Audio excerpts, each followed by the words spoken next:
Hello and welcome to another Thursday, another edition of the Gwentlemen Talk Show. As always, I am Dale the White Wolf, joined by Swim. I also have Swim's cat, also Lamios, and I'm going to butcher this, Pavel Burza, I think Burza. I say Burza. Burza, or just Burza. People say it's fine. It's fine. Thank you for having me. Hello, everybody.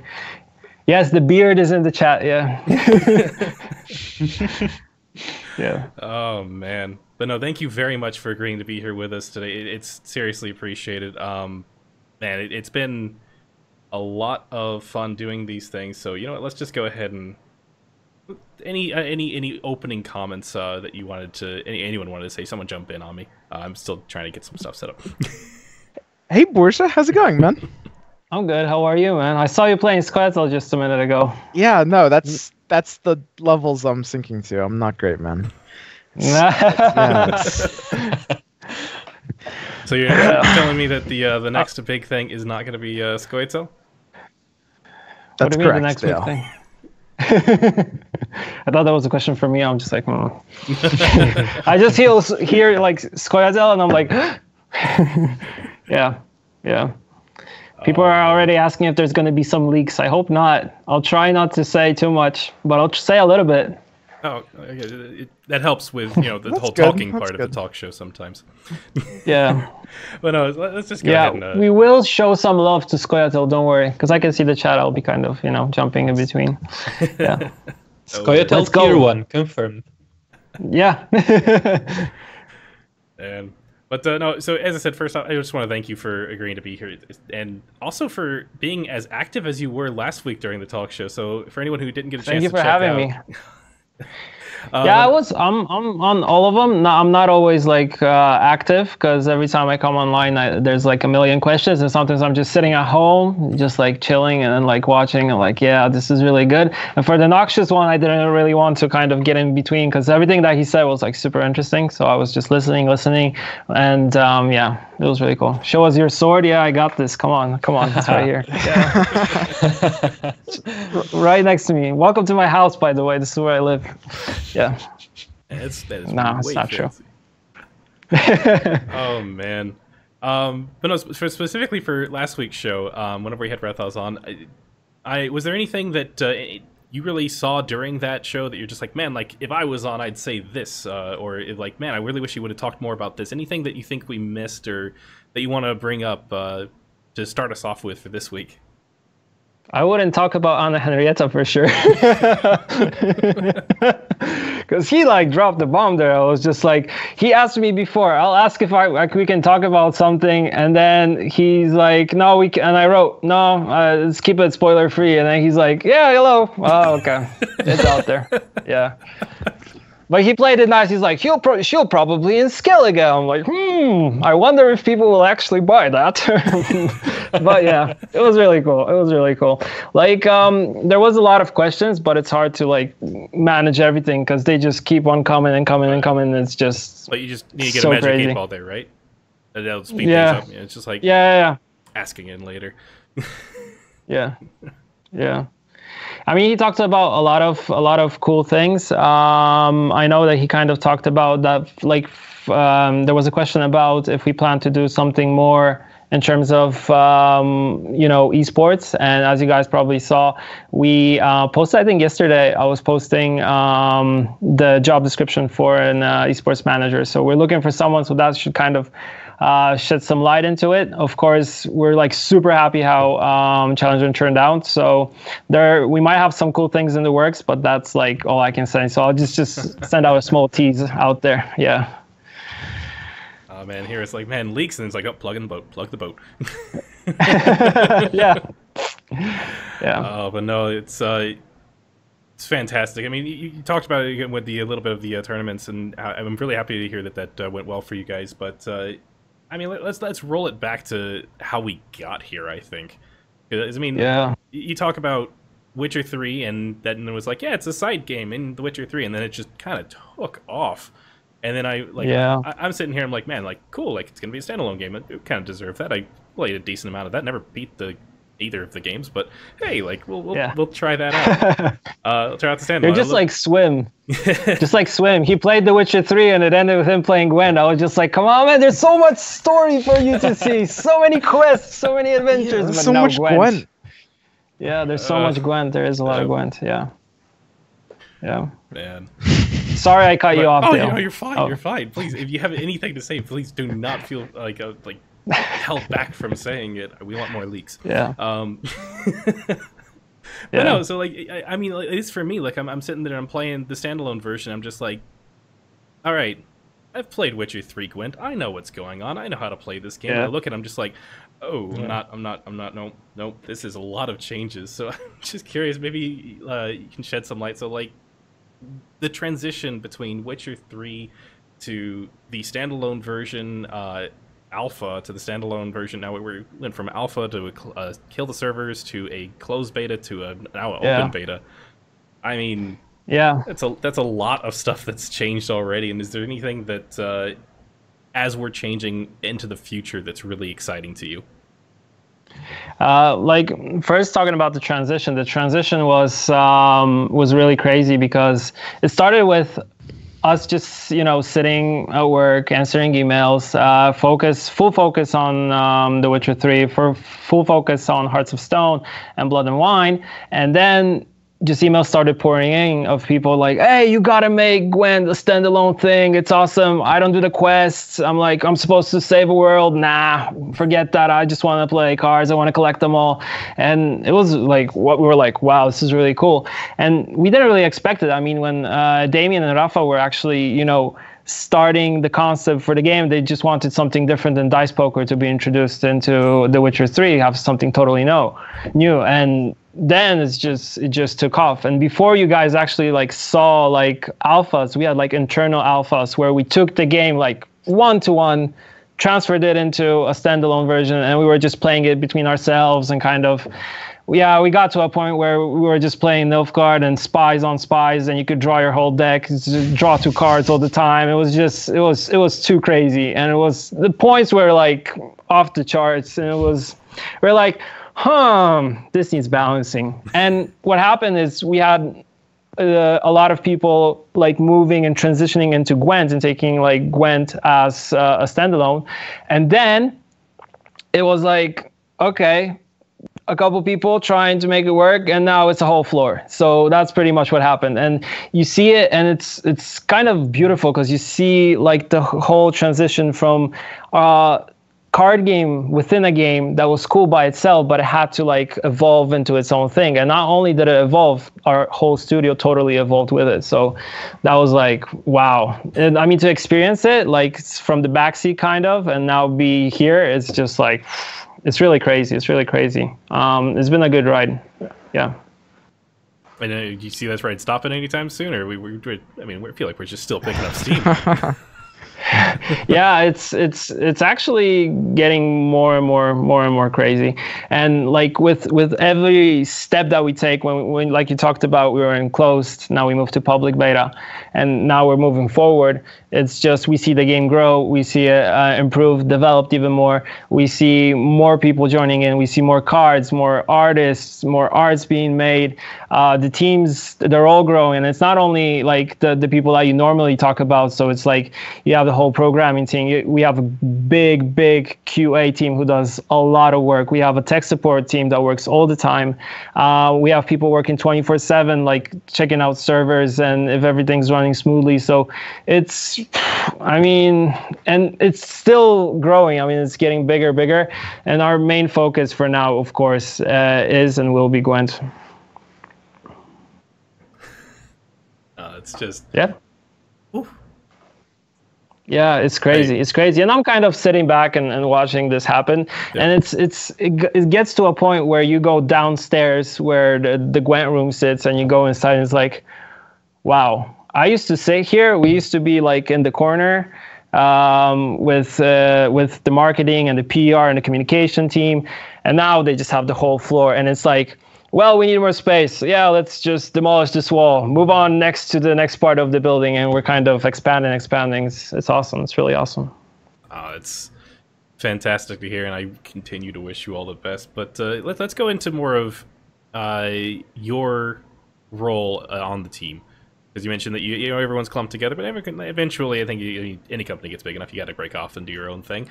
No, like you are the social media guru, I shall say, for Gwent. I mean, I'm looking on Reddit, I'm looking on Twitter, I'm looking like on Discord, and it's always, oh, there's Burza again, there's Burza again, there's Burza again.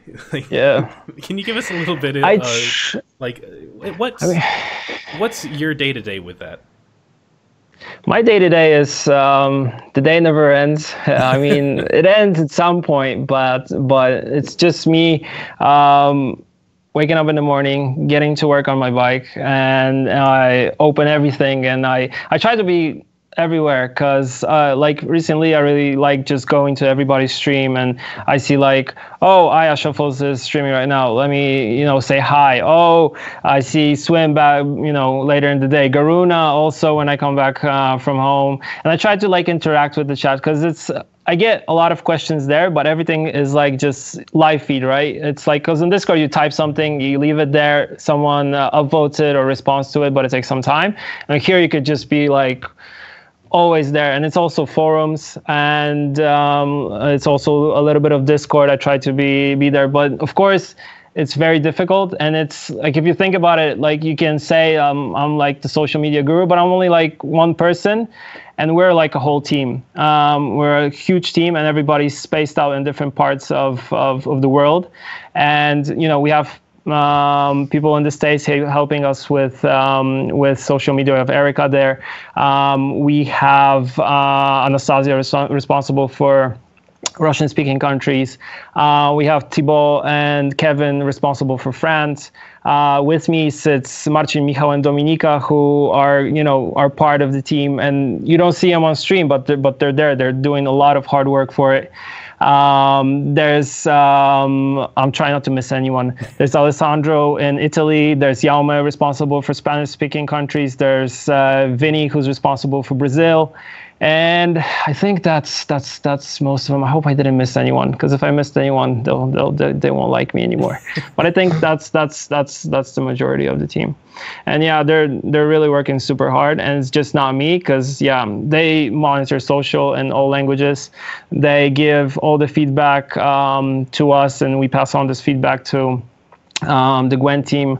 We meet with the Gwent team like all the time. We talk to them. We talk to designers, but not only. We talk to like everybody. We talk to Regis all the time.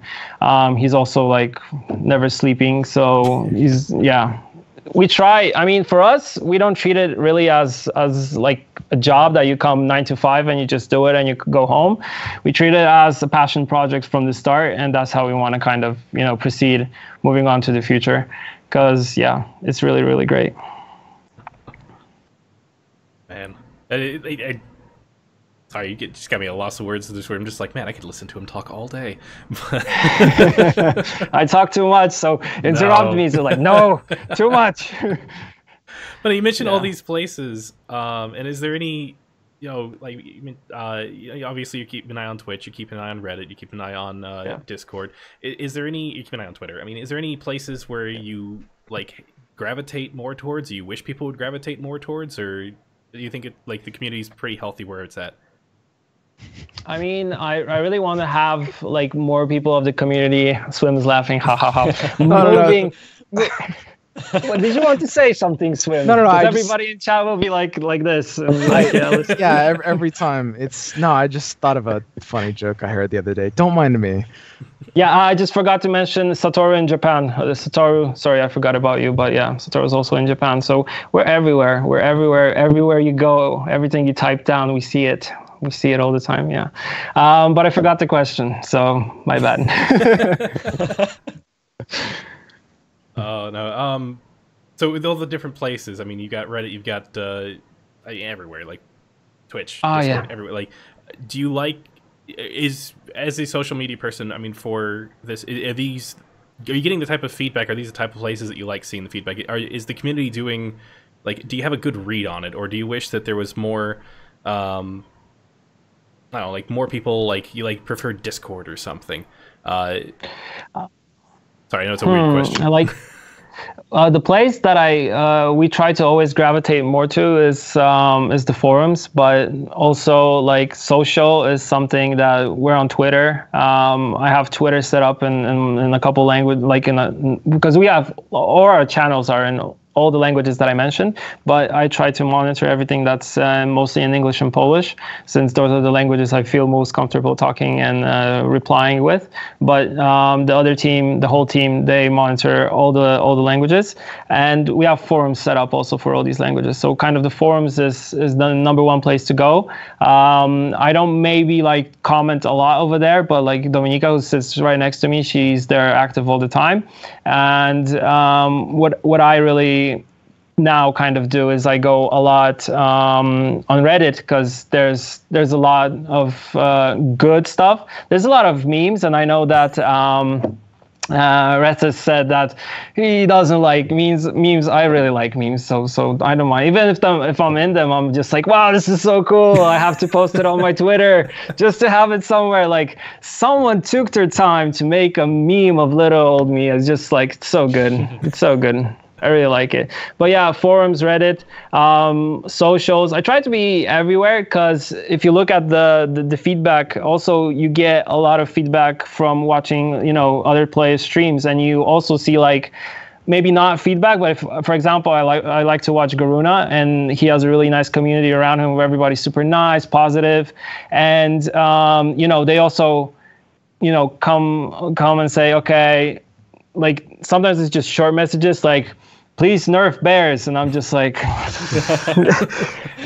thank you, constructive. And then there's someone writing like a whole, you know, elaborate story, and I go back, because chat moves fast. I go back and I read it, and I'm just like, okay, this is really cool. This, yeah, and I take this, and I meet up with the guys and girls, and I sit down with them. I'm just like, yeah, I saw this. What do you guys think? Is this an issue? And it's really hard. It's really hard because what you have to remember is that we're trying to make a card game that's accessible, but it's, you know, it's easy to learn, hard to master, and that's what we always try to say. And it's very hard to find something in the middle. Like as you see with cards, there are some cards like you have the vanilla Geralt, who's kind of geared towards like players who are starting out with the game, but you have cards who have like crazy mechanics and are a little bit hard to kind of, you know, digest and kind of get how they're working. Also, like what we had before is we had to change how the text on them is kind of, so you know, like if you deploy a unit, this and this happens, and this is like very important. But like the biggest challenge always will be to finding the right balance, because I go to the guys sometimes, I'm like, what do you guys think about this? Maybe we should do this and this and that. And they're like, well, we tried it, we tested it, it won't really work that way. And they propose a different solution. And, you know, we try to find like the middle ground. And it's always hard to take all the feedback, you know, put it into a place, you know, and then transition it to the guys and have, okay, what do you guys think? Can we do this? But also the good thing is that the designers themselves, they go there, they go on Reddit, they're on Discord, and they just sit all the time and just like, okay. And we have Rishik now, who's like, he's a really cool guy. He just came in, it's just like really cool ideas, testing, playing all the time. So it's really good. It's really good. I like that the team is growing, and we're having more and more designers also, you know, working on the game. I'm talking too much. I said, you gotta, Lamios, you gotta help me out here, because I can seriously, I'm just like, man, I can just keep listening. This is fantastic. I'm pretty happy not talking at all, because the chat is going crazy, because I haven't said a word since the talk show started, and they're all saying that I've been kidnapped, and I'm quite enjoying it, so I don't want to talk at all.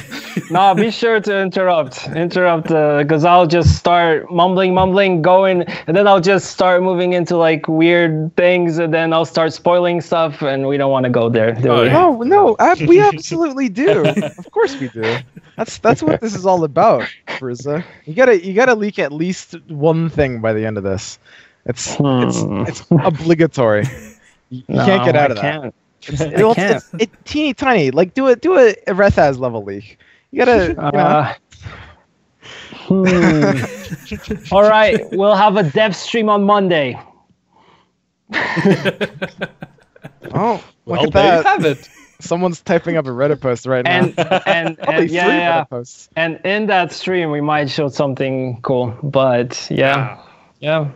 There it is. Oh, see, that's great. You get the leak nice and early out of the system, and now all of the viewers can just leave. They don't. Yeah, I just see chat leak. And PogChamp leak. Yeah. That's all there is, boys. You can go now. Easy. Let it just its own thing. Yeah, I like how whenever you say something and whenever like something happens on the stream that is like Swim does some weird stuff and people are like whoa, and then it just carries like a wave, and then it just goes down a little bit, and then something else happens and it's just up and down. It's crazy. Yeah. People are like, let Burza speak. I'm speaking too much, guys. Come on. Let Swim speak, for example. I mean, come on. Me? Yeah. Oh, I'd love to speak. I have words to speak about a question that I was going to ask you, and then you could probably speak a little bit back at me. Here's my question. So it's been suggested that we would have refunds, right? I know Rethez made a Reddit post a while ago saying that the refund system would be in place for the entirety of the open beta. And I know that, for example, you guys last time had, your whole meteorite powder refund system. Now, do you guys have any, do you know if you have any plans on what you're going to do for a refund system for future changes? Are you going to keep it the exact same? Are you maybe going to change the meteorite powder thing? I can say no way. We're going to change it. Yeah, but I won't go into details. But for sure we'll change it. We'll change it because it was, it got a bit crazy, to be honest. But yeah, we were trying to test the waters a little bit and see what would really happen. And like you guys have to remember, we're doing this for the first time. Before we worked on big RPGs. Now we're working with a totally new game. It's a game, I like to call it like heart surgery. It's just open there and you have to work on it all the time, because if you don't, beep. Yeah. Okay. So yeah, but we'll change it for sure. We have to. That's good to know. Because it was maybe like too much. It was giving too much. Let's say. Yeah. Yeah, I mean, it was at the point where some people, I'm not gonna name any names, but some people were buying meteorite powder just to convert it into scraps at a really, really high rate. Mm-hmm. Yeah, I was seeing like posts. I mean, like, come on, I'm responsible for social media, and I see people typing down like, "Okay, guys, a couple more hours left." It's like, how many Ragnaroks do you have? And like before they're like, I have 10 Ragnaroks, and I'm just sitting there like, no. But it's fine. It's fine. This is fine. And then burning house. Oh, the sword is falling. Whoa, yeah, good reflex. Yeah. I don't know how fine it is. If it's just like, let me just reach for my sword real quick. Everything's totally okay. Just yeah. No, it was gonna fall because I was moving around too much. Yeah. You know what? Let's talk about Reddit a little bit. Yeah. I love Reddit. Yeah. I love Reddit. Yeah, as well. you're on there my favorite daily. place in the world. Yeah, we sit down in the morning. I'm drinking my coffee, and it's like clips of Swim. I'm like, yeah, let's just post this on social. Yeah, people will have a laugh. Yeah, I saw that one. Yeah, that's us. Yeah, Are you allowed to tweet stuff like that, man? That was kind of not safe for work. I was a little. It was safe for work. You were having a good time. I was having a really, really good time. No, but like for me, it doesn't really, like when I watch it, and if I watch it in any language, I don't really. I mean, of course, the reaction is really cool, but what I really like fish for is like crazy things that happen on the board, and then it was just like bum bum bum bum bum bum bum bum bum bum, and it was so cool to watch. Also, when there was this one where. You had I might say this wrong, but you had like units who all had like 3 power, and then someone used an epidemic, and everything was like out of there. But that was probably I don't think that was clipped. I saw that maybe on your stream, but that was really cool. Yeah. Yeah, that was. But the reactions are great. Also, like, oh no, was that Swim's units getting epidemicked? Yeah, I think so. Oh, okay. I think Stream got epidemics. There's a certain level of excitement where you're just like, man, like that was a good place. And when they're just like, that sucks, man. Yeah, and it's hard to fish for those. Really, I tried to fish for those to find like good ones, but Reddit gets them like this to get them super quickly out there. And when Reddit is like super active, most of the time is the time where I try to get some sleep. Yeah. Yeah. Someone is asking, do I play Skellige? I play Squirtle. I mean, come on. You have to know a little bit about me, just a little bit, that I only play Squirtle. Yeah. But I branched out to Nilfgaard because it's a faction that I really like. A little bit of Monster. I try to play everything, to be honest. But Northern Realms for me is something that I try to play, but I'm just bad at it. Yeah. But so last week whenever we had Rethos here, he was mentioning, I know you talked about a little bit where you just like bring on the memes, but is there anything, like he was mentioning, he's like, man, like I really just like, I mean, he's a designer, you want to just be like, okay, what do they actually want and complaining about? Let me just get to the meat of this. But for you, what do you look for whenever you're going on Reddit besides, like, I mean, obviously you're looking for the clips to share. Is there anything else in particular? Are you looking for specific feedback to pass on, or, you know, what types of posts really draw you in? How do we get that nice CDPR bird up on our flare tags, like whenever that's going on? Like you're just scrolling through and just like, oh, red response.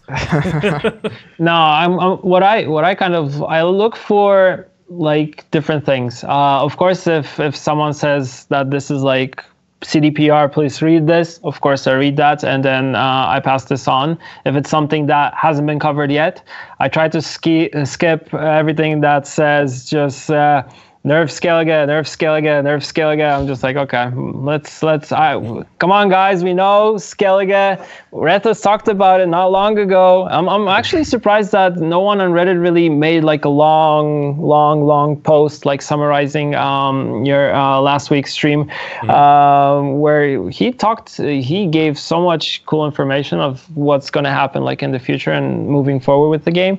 That I'm surprised that there wasn't like, because I went just after him, just like, oh come on, the post is not there. I mean, when we do a dev stream, it's just like I'm sitting there talking. I'm like, yeah, someone wrote this down. Yeah, someone clipped this because we showed the card for a longer period of time. Oh, we weren't supposed to show that. Maybe that's not finished yet. And then I know it's going to be out there, and it, most of the time is. But I look for different things, and of course, the longer the post, actually the better, because people just go there and justify, okay, I want this and this and that. I don't like how this is working. I like how this is working. Or the best ones always will be is the thank you ones and the ones that send positive vibes, because we get those via email, and of course they focus mostly on everything related to The Witcher 3. And of course a little bit to Gwent, but most of the stuff that we get regarding Gwent is via Reddit or is via Discord or just simply on our social channels. Because yeah, we chat on Facebook, we chat on Twitter, so we try to gather everything. But there's not really something that just one thing that I like. I try to take it, you know, more and more. Yep. And then like we sit down. Every 2 days we sit down with let's say the leads of each team, and then we pass on the info. But I pretty much what I did is after the latest update we had, I was just, whenever I passed the designer, like walking for lunch or walking down the hallway, I was just like, bears.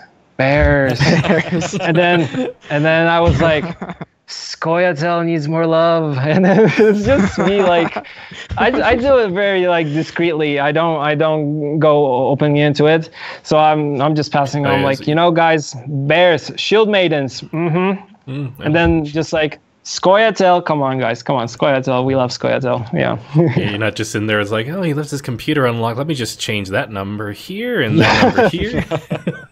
Yeah, I actually have access to some of those documents because I'm kind of like seeing like, ooh, and then I see like everything coming in the future, and I see everything like for Squirtle. I'm like, come on, this is tempting. Maybe they won't see it. I mean, come on, yeah. Oh, yeah. Man. Someone asking in Polish, yeah, why the bear, for example, hits from the graveyard or hits after it's locked. Yeah, it's a bug that we're aware of and something that will be fixed in the upcoming hotfix. So don't worry about that. Yeah.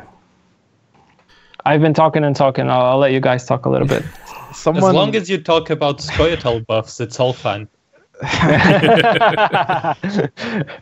Yeah. I have some. I mean, there's one small. It seems like a very tiny, small change. I don't want to talk about it now because we'll talk about it on the dev stream. But it seems as something totally small, but actually, I think it will change how Squirtle is played.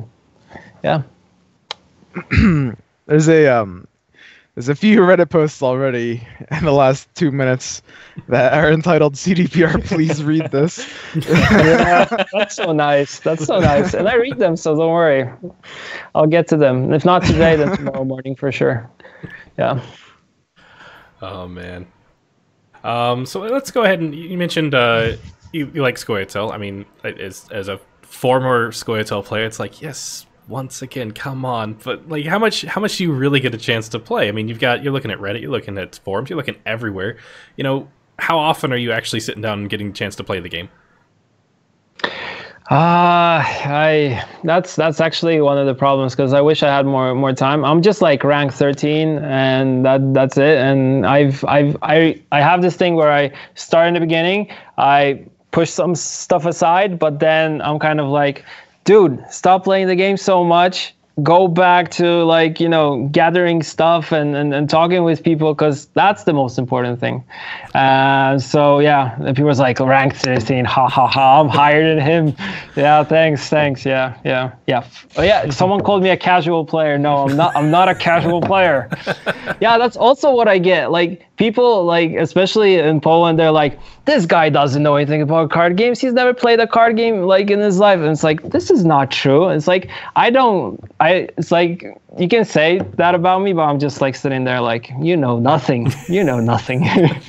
Yeah, like based on like the card game that I've been playing, like let's say it's not all my life because it started in middle school, is Magic the Gathering, and it's something that I've been doing till this time.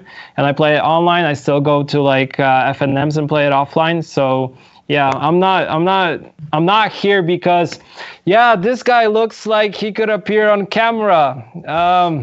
We should have them. No, we never do that. It's like, if you look at like what we do and what CD Projekt is about, is like, what we try to do is we take people who really know their stuff and who are passionate, who are gamers, and that's the most important thing.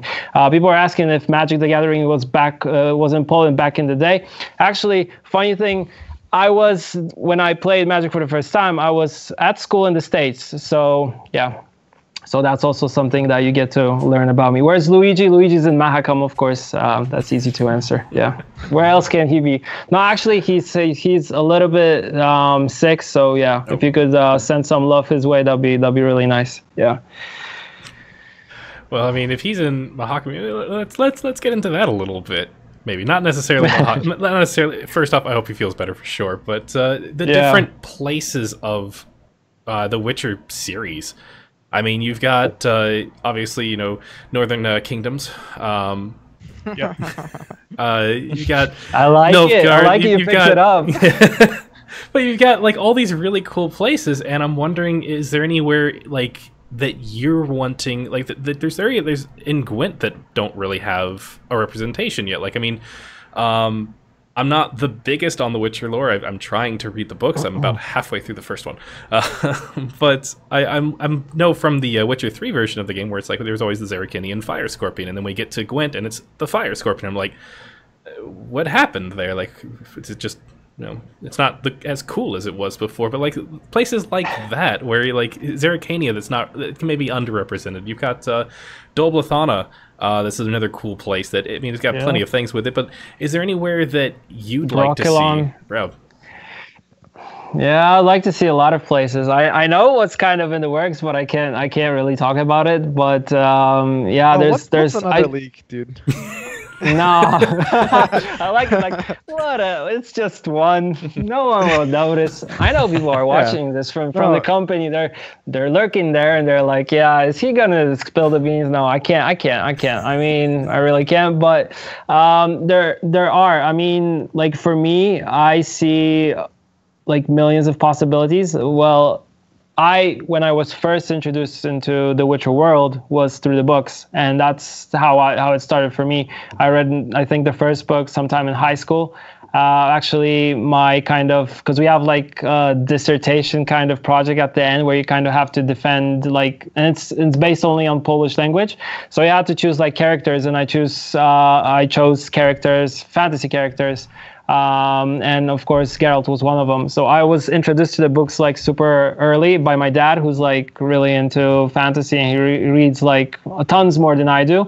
But yeah, I've read all the books, and I see like endless possibilities. So yeah, there's like, I won't go into specifics because I might say a bit too much, but I mean, sky's the limit. The lore and the universe is so big. You can do anything. There's like some cards that I'm waiting for myself. Like I would love to see Agulem. I would love to see the rats, for example, Bork in his human form with the two Zerikanian girls that were with him. Yeah, I mean, I think it was Talon Val, if I don't mistake that. I try to like stick to knowing my lore because yeah, the lore in the Witcher world is crazy, and it's really good. And Brokilon, since I like Scoia'tael, I think it needs a little bit more love. So I think we can go to like all the places. Even if you see The Witcher 3 and you see like Hearts of Stone, and then you transition to A Blood and Wine, and you see this whole beautiful world that is like brimming with light, and it's how I imagined it when I was reading the books. And now, like, although I work here and I get a lot of stuff spoiled because I see it before it kind of is put out there, I try not to go to those meetings where they're like going to be spoiling everything, or I just go like this, no, I will not hear this. I want to play it for myself and just see it. But when I first saw Toussaint, I was just like, whoa, guys, this is crazy. This is crazy.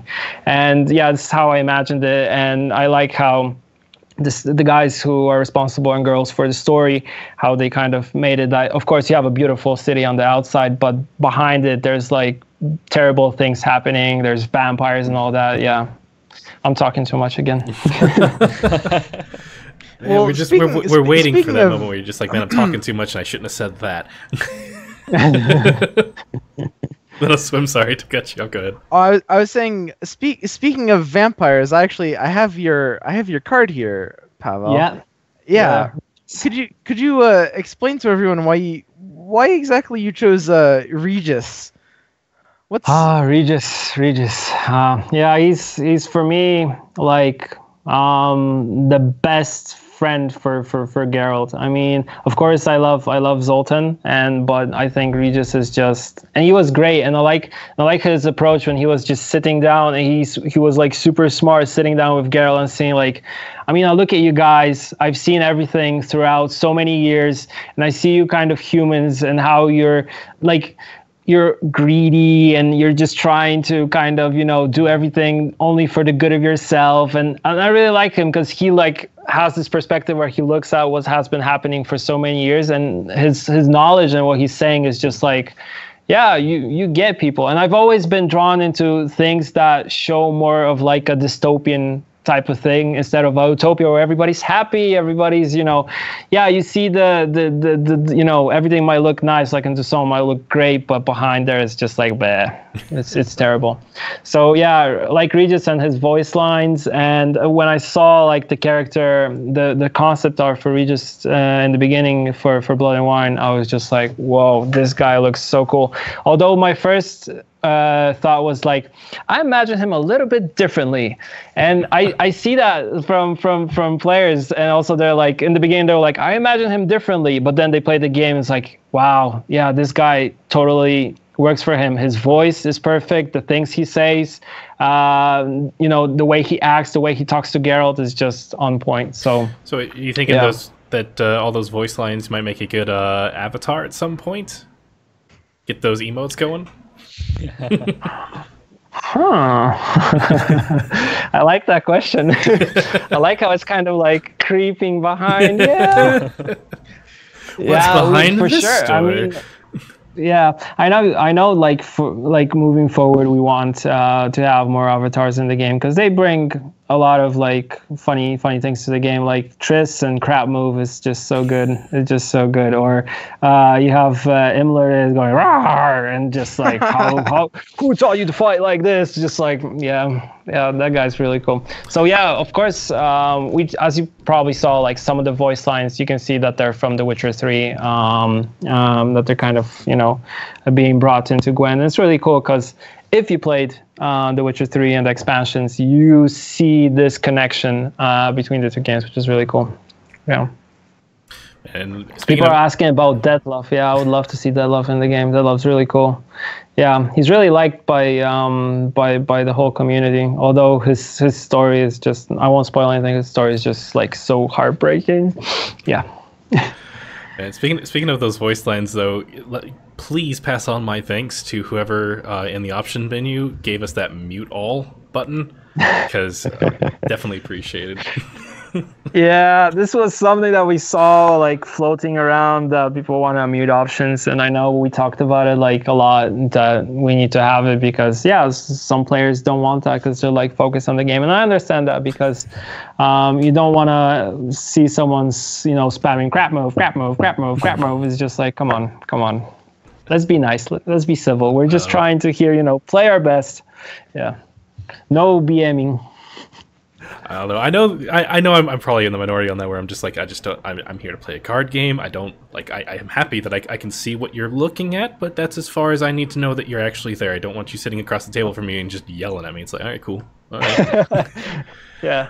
Well, on the flip side of that, I know there's people I know there's people who like that a lot. You think there's ever a possibility that maybe there's like another option where it's just like, because there's that, if you're really getting into it and you're just like, I gotta spam this emote as much as I can. Ever having that mode where it's like, man, like maybe if both people have this box checked, there's no cooldown on the emote spam. You just go at it. And it ties into the differences between, physical card games and digital card games, because in a digital card game, you don't have actually the opponent sitting across from you. Burza was saying that he plays Magic the Gathering in Friday Night Magic, and you have the person there, and the interaction is an important part of why you play, and giving people the option to do that in a digital card game is very good. Yeah. Even if there are people like Dale who don't really appreciate it, they can just help. Well, see, if I'm sitting, because I played Magic too. But if I'm sitting down across from somebody and playing Magic with them and they just start yelling crap move, I can actually stop them. What did you say? But do you have a button that says that none of your opponents are allowed to talk to you from the start? What I like, this is something a feature that would be really cool, but the problem with having in-game chat is that you can't really manage it 100%. Like what we face as a digital card game is that we don't want players going out to other players and writing like bad things to them, because we want this experience to be as good as possible, that a player sits down, turns on the game, he might have had a terrible day, he might be or she might be super tired and just wants to relax and just can't, because it's just like bomb, being bombarded with stuff. And emotes are easy because you can block them. But actually, like playing against a person that is next to you or in front of you is super more stressful than looking at your monitor. But getting like all the time spammed by emotes is just terrible. And what I liked about the digital version of card game is that you don't miss triggers and stuff. You can make misplays, of course, but you don't miss like triggers, or you don't forget to do something because the system kind of so tells you, okay, you have to do this before you do this. So this is really, really good. Hello Garuna, I see you in chat. Garuna, go to sleep. You were streaming for 24 hours. I mean, come on, man, you gotta sleep.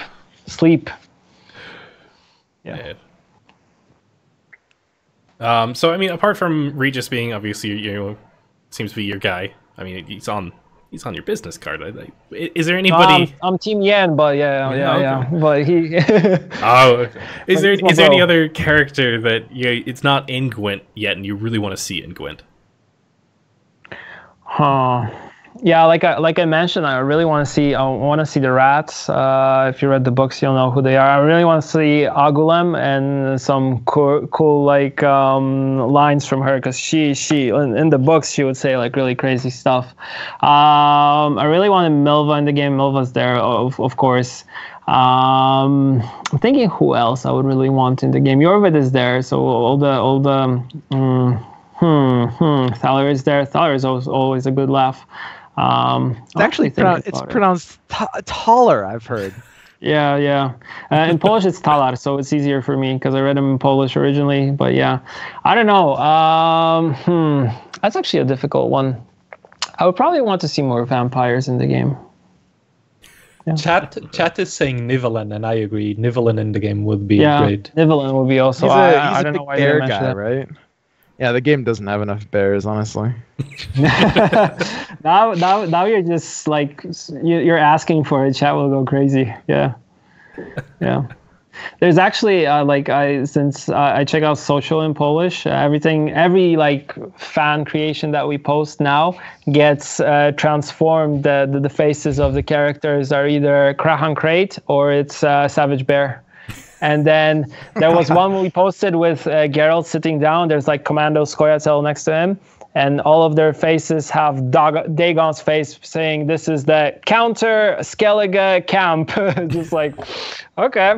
Yeah, someone has a lot of time. But I appreciate those. I mean, they're a good laugh. I mean, I show them to all the guys in the morning and we laugh, and they were like, yeah, of course, we'll be changing something to the game. It's taking a little bit more time than we anticipated, but it's just because we're always trying to have everything like super polished and up to our standards so we can just release it. Yeah. So, yeah. I actually have a question about just that, actually. This is something that a lot of people have been, buzzing about. But why don't you guys release small patches more often? And does it have something to do with the fact that you guys are on multiple platforms, i.e. these consoles, and that might be slowing down your ability to do that? I'm actually happy that you mentioned this, because there's like a big misconception amongst players that because we're on Xbox and PS4 that it takes more time, which is totally not true. It's just because whenever we do something, we want to test it as much as possible. And we have our QA team like sitting all the time and testing and running things back and changing it. Then we're localizing things also. We're localizing things in all the languages. So it's actually a lot more work that goes on behind the scenes that we don't like openly always talk about, but it's something that is there and takes most of the time. And it's sometimes us going back to the drawing board because we change something. We have everything almost ready, and then it's like more and more testing, and then we sit down and like, no. And then like also like you see the meta shifting from one point to another. You see that something is dominating, then it's getting countered, and then you have a Northern Realms deck come in that has 37 cards in it, and things are changing, and then we're thinking, oh, maybe we should add a little bit more. The guys, what they want, and girls, they just want to add more and more stuff to the game, but we also have to remember that we have things planned for the future, and we should be kind of slowly driving towards that, and instead of just trying to kind of work on one thing and do it over and over and over. So it's just pretty much us trying to have it as good as possible. And of course, like Rethis or I mentioned, everywhere on Discord or on Reddit, we said that like when we move to public beta, what we want is to have updates that are kind of, there's like the season ends update, and then we kind of move one by one. Yeah. So we don't want to do them like all the time because it'll be kind of crazy, and it's also like super difficult for new players coming into the game, and then they're playing something, they're happy with it, they have their deck done, and then 1 week later, boom, everything turned upside down. Yeah. have fun. It's not. It won't be fair towards them. If you're like super hardcore and you sit there and you know everything about the game, you know how to play each card and what happens if you do this, if you do that, if you play it on first round, second, or whatever, then it's easy for you to adapt. But for someone coming in, it's a little bit harder. Someone who's just trying to kind of go up. Yeah, crazy. Talking too much again. No, you're fine. Sorry. Trying to get over. Sword. You mentioned... Showing sword. Oh man. Short. Yeah, you can actually. Yeah. You can. It's really cool. God. Yeah. Ah. That makes mine look pretty short. Someone asked to show it, so I just showed it. Yeah. You mentioned. I have a screwdriver here. It's a lot shorter. Yeah, now chat is gonna go crazy. Well, you mentioned. All right, I'll claw this talk show back on topic if I have to. Yeah. But you mentioned going into Let's the go public, back. Going back to the public beta or open beta. I'm gonna chalk that up to a trans. We call it public. Yeah. Public beta. Dialectical differences. But no, so you got one of the big things that came out at the time, and actually, so I'll confession on my part, I didn't actually bother watching this until today, and I'm like, why did I wait? But I'm referring to the CGI trailer that came out. That was like, I haven't seen that. That's great. I've seen it now, as of like I don't know, an hour ago. But I was wondering if you maybe could go into a little bit about that. So how really that trailer came together, and do you guys have plans to do more stuff like that in the future? Well, the process, we wanted to do something big for public beta, and what we wanted to do is have it up to the class that we had the CGIs for The Witcher. And if you saw A Night to Remember, you will recognize the same looking Geralt and the CGI for Gwent.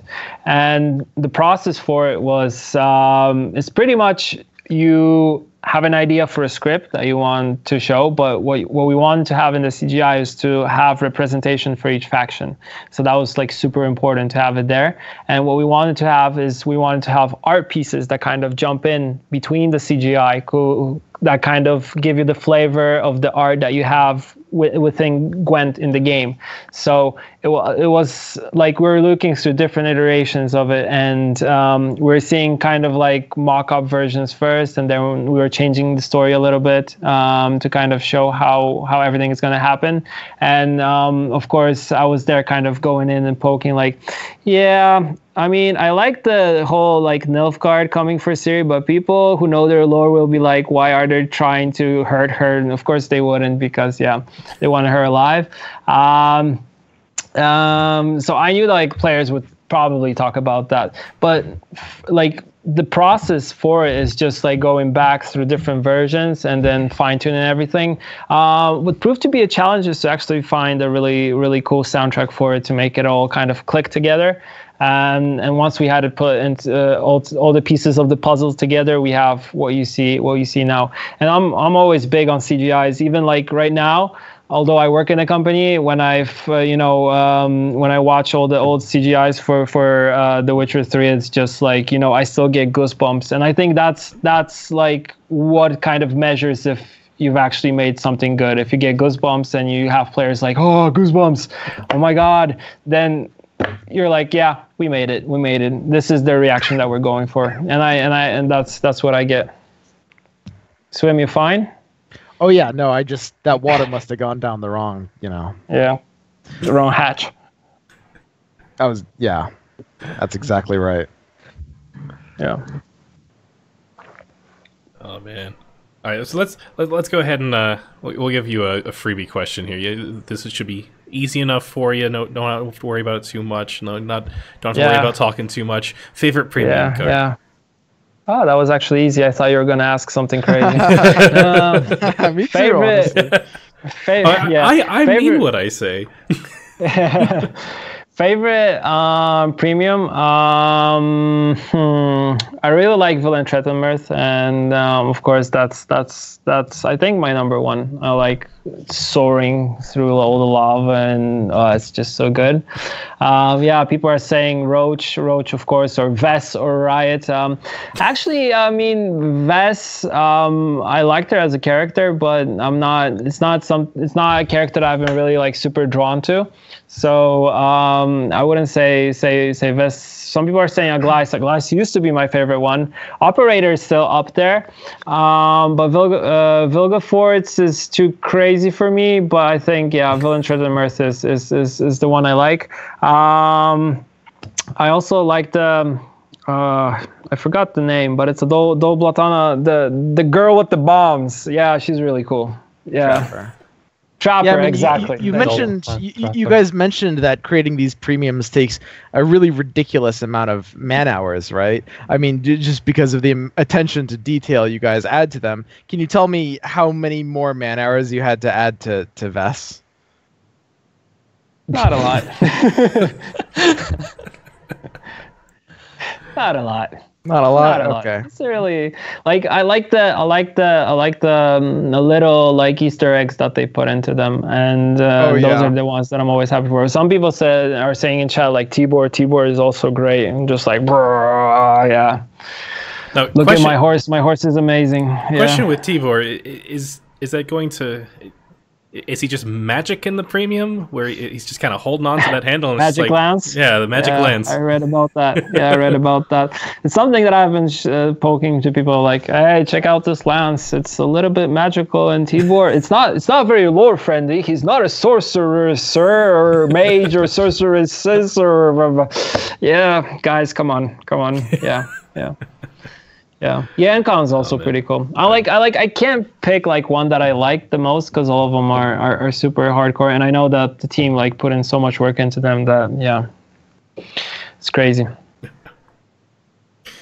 Oh man, and I think the last thing that we've got topic wise for you before we open up the floor is, you know, Gwent has been, I mean, it's kind of gone all over. I mean, it's a Polish book series that just took off, especially with the games. Yeah, and I mean it's really cool. Like for me personally, where I'm just like, man, like I now have to constantly remember that Europe is 7 hours ahead of me whenever I'm doing anything, because I'm having to I'm talking with all these people who I wouldn't have otherwise talked with. Where it's global. And is there anything that's really surprised you with where Gwent has gone, and is there anywhere that you're really looking to hope that Gwent kind of takes off in other places?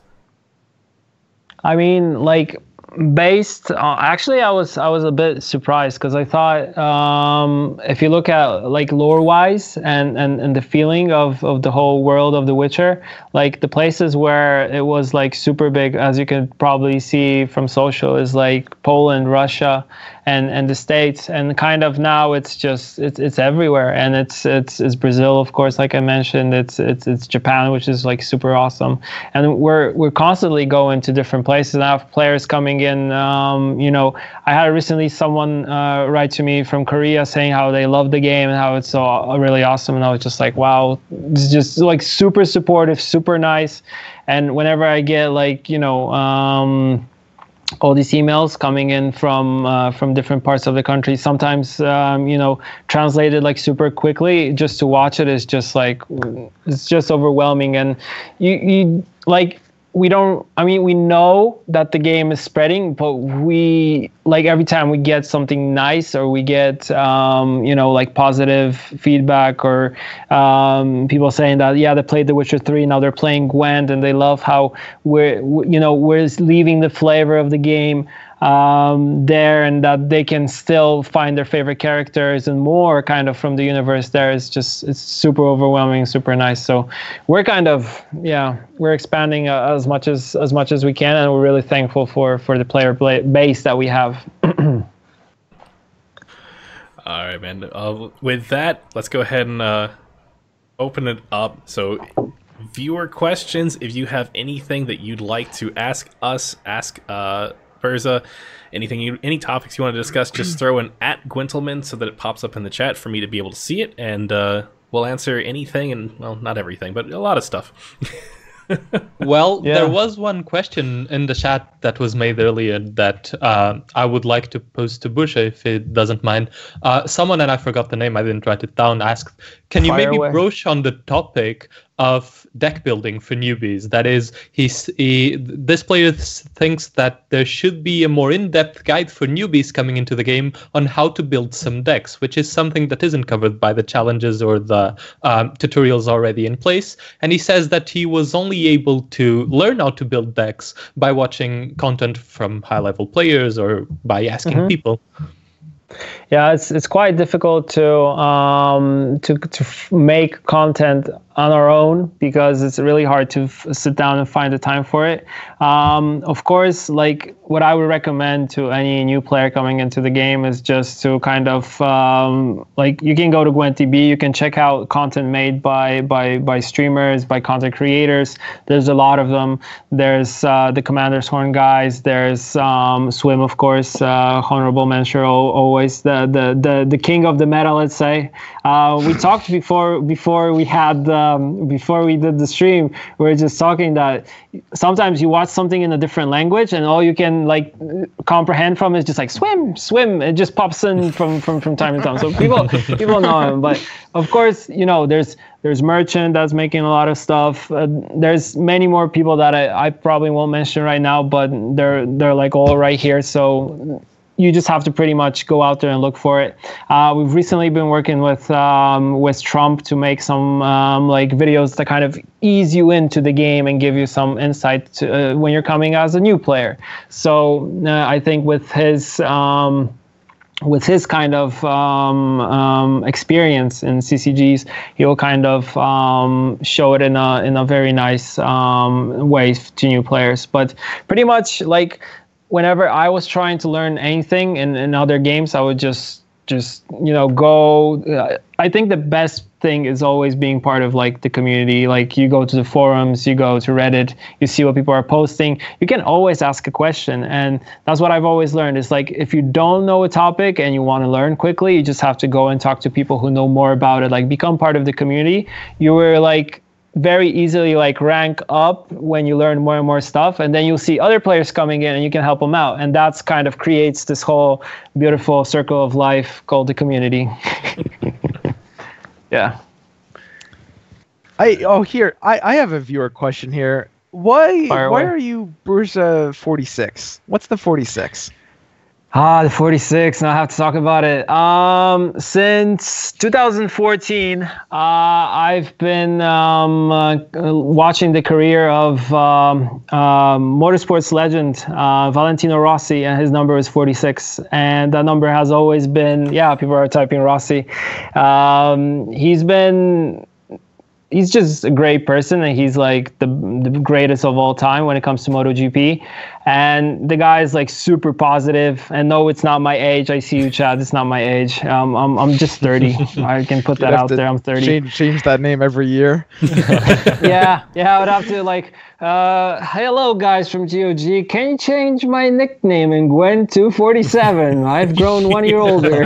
No. Yeah. So yeah, that's where it came from, and it's like something that I always had everywhere, like with the 46. So I was just like, I have to stick to it, and I kind of remember about it because, like previously, I was really into you know, riding motorcycles and stuff like that. But now I'm kind of like growing older and becoming more kind of like yeah, I'll sit here, drink my tea, and play some card games. Yeah. Yeah. Man. So that's the 46 origin story. Confirmed. Well, our next, man, Chat just moves so fast trying to read these things sometimes where you're just like, all right, here's the question. Whoa, there it goes. You figure out a way of fixing that. Yeah. But you mentioned the 37 card in our deck being played internally. And was there anything else like that internal playtesting kind of picked up that you haven't really seen take off in the wild yet? To be honest, no, and I think it's something that Regis talked about it previously, is that when you have a card game and you give it to thousands and thousands of players, they do things that we never dreamed about. And then you see like that deck that I've tried that Swim made, which is I don't know if it was you originally, Swim. If not, I will probably call out the author. But it's pretty much playing Vicovaro novices into ambassadors and making like a huge unit and then copying it and then eating everything with Letho. Yeah, that was me. Yeah, that was you.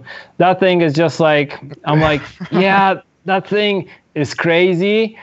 It might not work, but it's so cool. And then I see like people in chat going, "This is terrible," and calling it. Yeah, you can see in chat what they're calling it. I won't call it that because that's actually a serious disease that we shouldn't be like making fun of. But yeah, they call it terrible. But like me as a personal player, like personally, I really like decks which revolve around control. And when I first saw Spelltale, I was just like, wow, this is gonna be cool. And then I was just playing it, and I'm like, no, I'm not playing it anymore. I just feel guilty for playing it. So I was like, I went to the guys. I'm like, guys, I really like Squirtle. I really like this deck. But no, it's just too crazy. And then we saw a spell version of Nilfgaard, and I was like, nope, wrong direction. We have to go back in time and fix this. Yeah. I have a soul, confirmed. Well, there was another good question that I'm sure a lot of people are hoping that you touch on, which is regarding the MMR system. And we've seen some recent changes to the MMR system, and a lot of people have been unhappy about it. A lot of people have been happy about it. I've enjoyed the changes personally very much, but there seems to be a balance that is missing between something that is fair in terms of showing the skill of the players on the ladder and something that feels good to play, something that doesn't feel grindy. Are you planning to change the MMR system in some way? Is there anything that you're thinking of in terms of the MMR system? We're currently really looking into it, and we want to tweak some things for sure. And I think Red has also mentioned that last time that we want to probably look into it a little bit. And I know the guys have been looking into it, and I've been talking to them about it. And I also we had this conversation about the system and how the ranking points and how we rank up and how we like that it's kind of at the top, it's a little bit more stable than it used to be because we wanted that stability. But what we feel now is that it could be a little bit more, giving a little bit more to players than it is at the moment. So it's something that we're really looking into it. So that's all I can really say. I can't share any details, but for sure, it's something that we're really focused on at the moment. Well, I mean, one thing as a bit of a follow-up to that is that, I mean, right now, the ranked season is basically not officially scheduled, but it's set at the current moment for the end of July, as these are meant to last 2 months.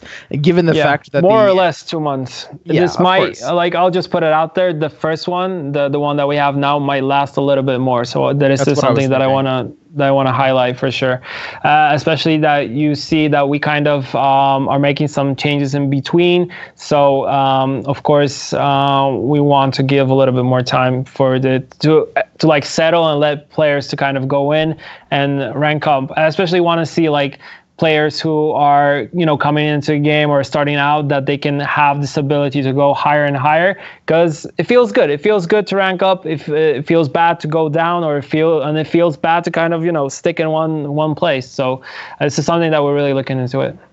Yeah, I mean, it seems, from my perspective at least, like, especially given the fact that you have these rewards, which people have been commenting are currently basically unachievable given the MMR thresholds. It seems like almost a necessity that you would have to cut off the end. Yeah. I'm just waiting for JJ Pasak to appear in chat and talk about the coin flip. I don't see him. People have been talking to me about the coin flip, and then this is something that I was talking with Regis about, and he told me they tested it, and it's not that big of a problem as you see, but it's something that that we still need to look into. It's not like, because sometimes we get feedback that, oh, guys, we're giving you like so much information. We're talking about this all the time. Do you see these? And I'm like, yes, we see those, but it takes a lot of time to actually take it, test it, turn it a bit. And with something as crucial as the coin flip, it's really hard to find the right place and how to do it so it doesn't go like super crazy. So, and I've also seen like I'll talk about JJ game being like super unhappy about like not us maybe not listening to him. Of course we are listening, and everything that he sent is pretty much I go like when I see him, like, because he sometimes on stream writes a ticket to tech support. I go to the guys and I'm like, hey, this guy really, because this is something that you have to guys like take into account. It's not only about him, but it's about like everyone in the internet and the whole World Wide Web. It's pretty much, sometimes we're passionate about a game, we sit down, we play it, and it's a card game. It's competitive. It kind of makes us happy and angry, and it's a lot of feelings coming into it, and stressed a little bit. I know that you can be stressed out. You can be like sweating, like, oh my god, I almost got this. If I don't make a mistake, I'll win the game. And all these kind of things, all these emotions, they need an outlet, and you find this outlet in social media, going like, this doesn't work. Totally unplayable, and I get this and I understand this, and of course I know that you might go crazy, but it's important for us, and it's something that we really read and we take into account. We just don't go, look at that guy, he's just raging, he's crazy. No, he's not. He has a valid point, and that's what I want to kind of like put out there, that we don't only listen to the like positive things, saying CDPR, you guys are great, you guys are doing a great job, and we're just sitting there, oh, come on. No, it's not how it works. It works, we take the good stuff and we take the bad stuff that people are writing and talking about us, and we kind of try to find the middle ground. And maybe some things we're not talking about is because we don't want to talk about something that is not finished, and we don't want to have this thing where we go out and say, okay, this is going to work like this, and then we go back to the drawing board and we're like, well, we just said it's going to work like this. Well, it's not. Oh, okay. So why did we say it? Oh, we shouldn't be saying that. Oh, okay. So it's really important to have everything like done 100% before you present it to the whole community, because like for Gwent, like the driving force for the game is the community and always will be the community. And yeah, so all the love to you guys, because you are doing a great job. And as an add-on to that, there's also the consideration, and this is not about coin flip, but about balance in general, that you have to give things time to settle, because we are often wrong when we complain about things. You can see that happening with Skellige. We complained a lot about Skellige, and there are some things in Skellige that are certainly overtuned, but you see people right now running Skellige without 3 bears, and a lot of people dropping Skellige for monsters in the top ranks. So Skellige perhaps isn't that dominant as we thought it was. And it's important that we leave the meta some time to actually develop and counters to appear. Yeah, it needs some time to settle. Like how I see it is like we come in, we change things, that there's like a big dust, and we wait for the dust to settle, and then you see like meta snapshots, and you have players coming in and then taking those decks and kind of like either just taking them 1-to-1 or just taking them and trying to find something of their own in them, and it's like something that needs time, and of course, like if you have more time, things will settle up, and you'll find counters for specific cards or for specific archetypes.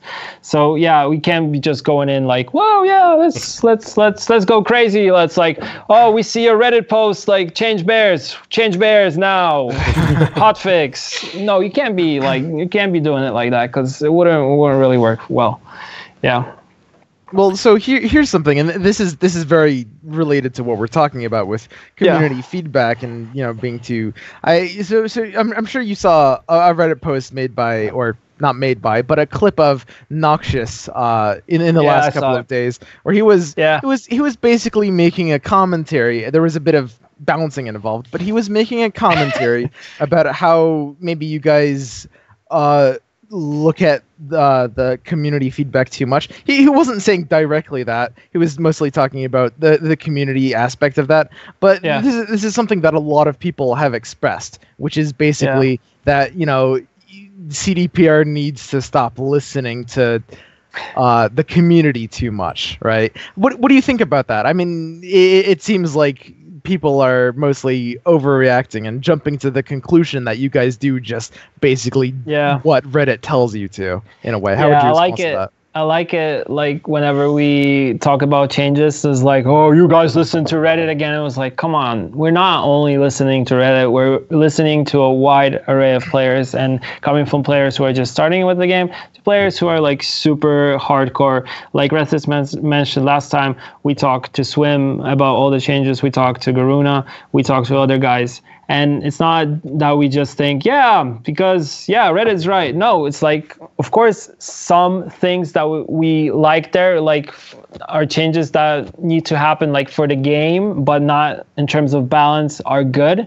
Like Dale mentioned, like, muting emotes is something that the community requested, so we have it.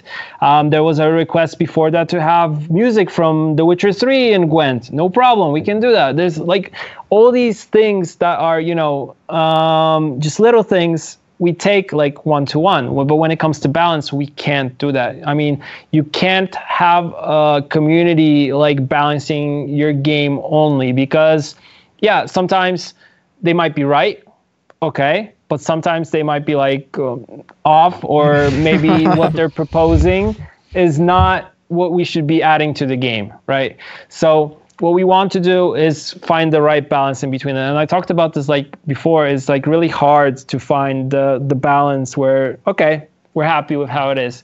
And we have to remember that we have 5 factions that we have to kind of keep, you know, more or less balanced, and it's super, super difficult.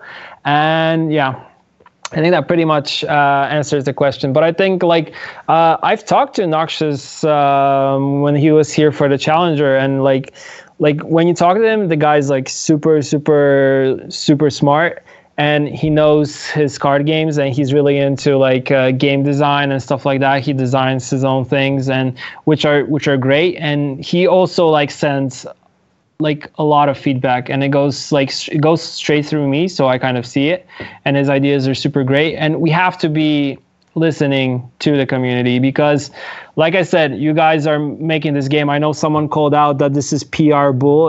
I tried to be like as honest as possible, but this is not just me saying, hey, we just love you guys and we do everything how you want to. No, we try to keep, of course we love you, but we want to keep the game as balanced as possible. I always love when people complain about PR when it's like, this is the PR guy. What? No, I always try to say I'm the community guy. So like friendly neighborhood community guy. I'm the person who listens. As a follow-up to that, how much do you think that it might come from communication problems? And what I mean by this is that some of the patch notes that we get aren't very comprehensive, and a lot of the issues that came, for instance, with Savage Bears were the fact that they got buffed in what seemed to a lot of people to be a gratuitous way. And then you have to explain those things and talk to the community in outlets like this, which we very much appreciate. But do you think that there is room for improvement, for instance, in patch notes for you to justify balance in that way and make it easier for the community to stomach?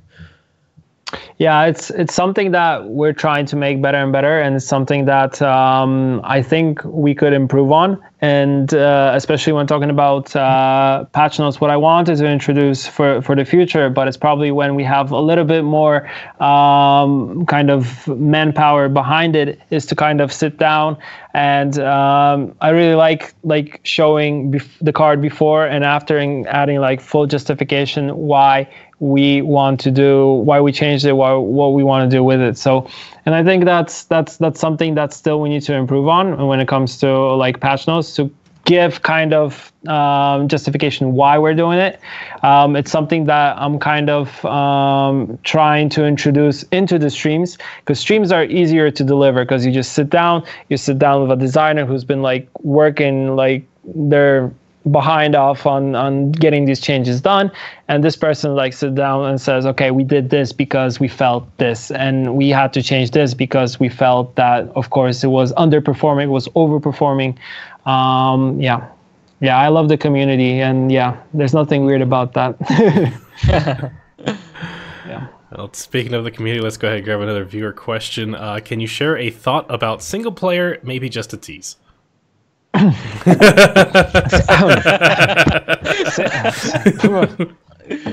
Single what? I was here enjoying my water. I think a lot was said last time by Regis. I think he said a little bit too much. So he kind of like outlined what was going to happen. All I can say is I'm really looking forward to it. I've got the option to check it out a little bit, and if it's going this way that I've seen that it's going, it's just yeah, it's gonna blow everybody's mind. And did I miss a leak? No. I accidentally we know everything about single player now. You missed it. No. Oh. Yeah. There was nothing. I already played on the single player. Yeah, I was gonna say that I already checked it out. So yeah. All right. Well, our next viewer. So we've gotten a lot of various viewer questions discussing various points that I'll just go ahead and generalize it to. What are your thoughts on weather in its current state?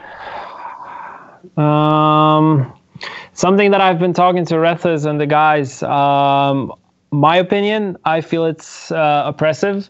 And it's something, it's hard because it's like it's that child that you have that is kind of the bad apple and is the one that is misbehaving, but it's something that you really love.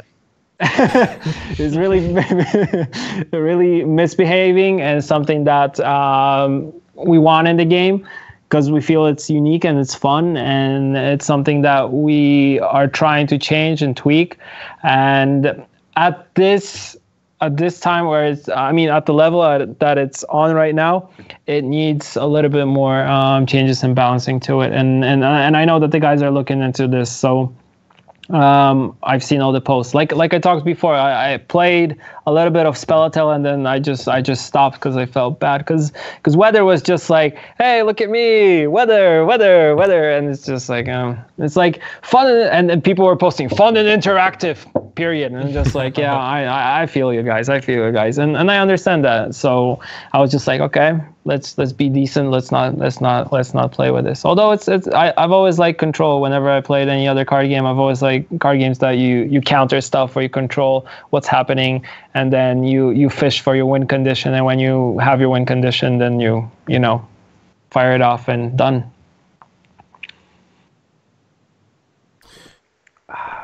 I'm not 100% certain. Well, like a different version. All right. So during quote unquote during the last patch in Polish version, many silver and gold monster cards got their unique names instead of their species name. Could I ask Burza if the same change is going to happen in English version any soon? That's what we want. That's what we want moving forward. What we wanted is to have silver cards represent specific characters or monsters that you saw in The Witcher 3 or in the expansions. So we want their uniqueness to be translated into Gwent. That's why we changed their naming. And we changed them how they are in Gwent, and to have to have their name from The Witcher 3. Yeah. So yeah, we want to do it across all languages. Yeah. This would be Spoiler. Katakan and Waterhag, basically, right? A couple other cards. I think there was. I think we also changed the Fiend's name, if I remember correctly. Katakan, you mentioned that. Waterhag, and I think there was something else, but I might be forgetting that one. Yeah. Yeah. Chat doesn't have any more questions. They're thinking about Elena now. Yeah.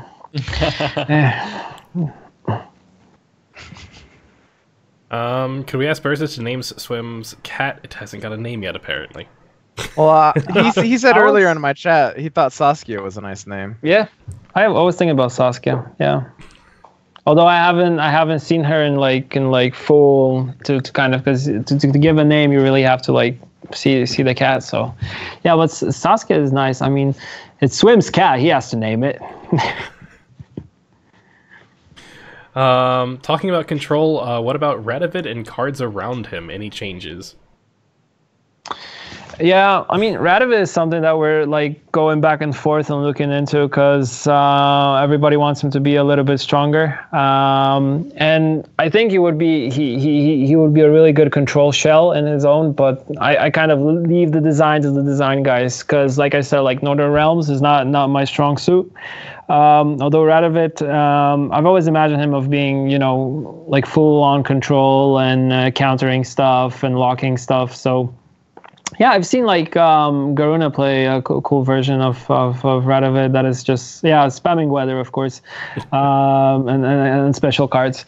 So he kind of works. He's also like the child that we love, but he's hard to find a good place for him. Yeah, like a lot of people have been writing to me like, bring him back to how he was. He should hit golds for 8. I'm just like, okay.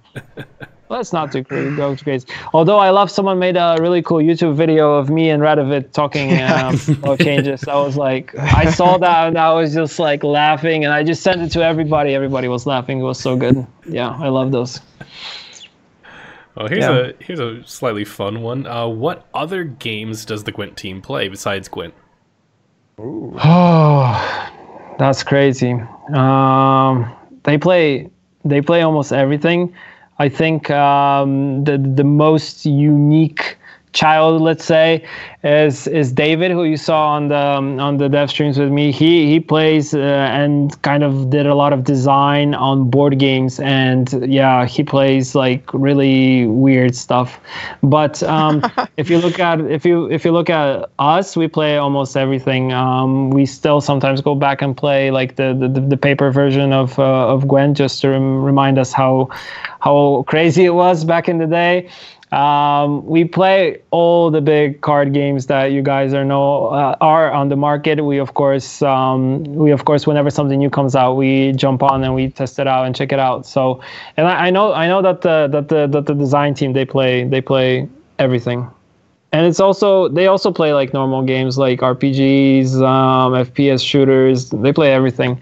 If you look at pretty much our whole company, all of us are just crazy gamers, and that's what we do in our off time. So whenever we have some time, we just sit down and play, and it's multi-platform. We play on everything. So yeah.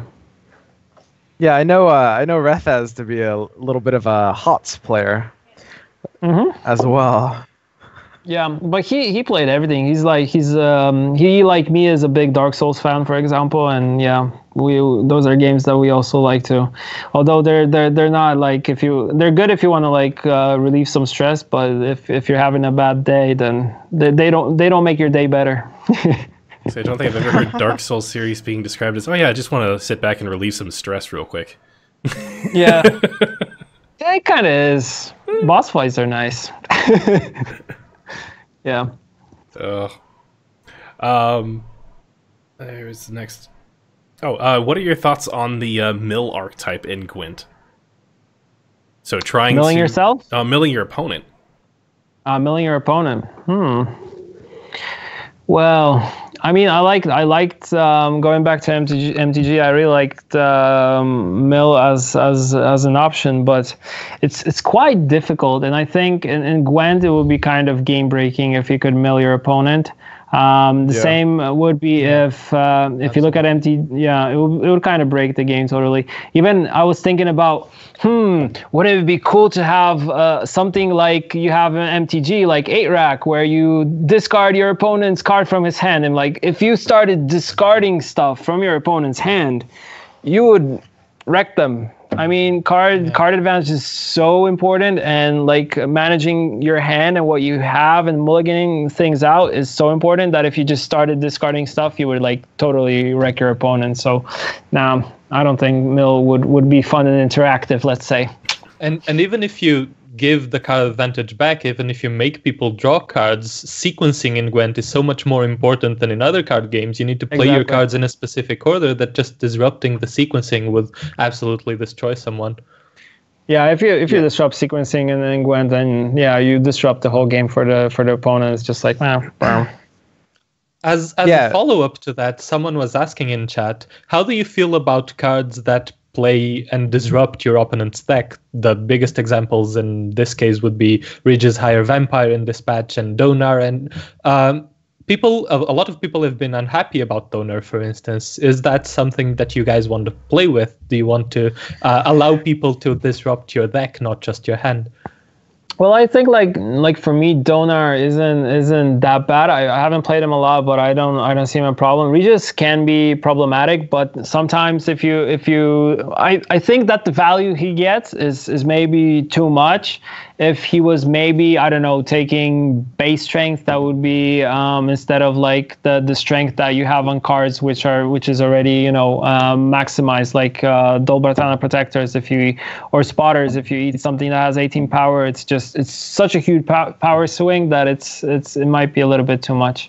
So chat is a Donar not that bad, lol. Well. Yeah, I'm just saying from my perspective, but sometimes he can grab something cool, which is not what we want. And when I talk to Luigi, for example, he's like, I try not to have a lot of randomness in Gwent because it's something that I don't find fun, and this is not what I see the game should be going forward. So so that is something that we might look into it, but it's good that you guys mentioned it. All right, next to your question, what are your thoughts on the current username system? There just seem to be a few usernames that most other systems would have prevented being used in a multiplayer format. Yeah, we go out to these players and we contact them, asking them to change it. It's something that we talked with GOG to have it standardized and to prevent having weird names or names that can feel sporting some type of negativity or hate or something like that. So like I talked about chat, this is also something that we don't want in the game, and we want it to stay positive and not have like super negative stuff. But what's really cool is that players like come to us and they say, I've played against this guy, here's his nickname, here's the screenshot, I find it repulsive, or I find it not really being something that's good for the game.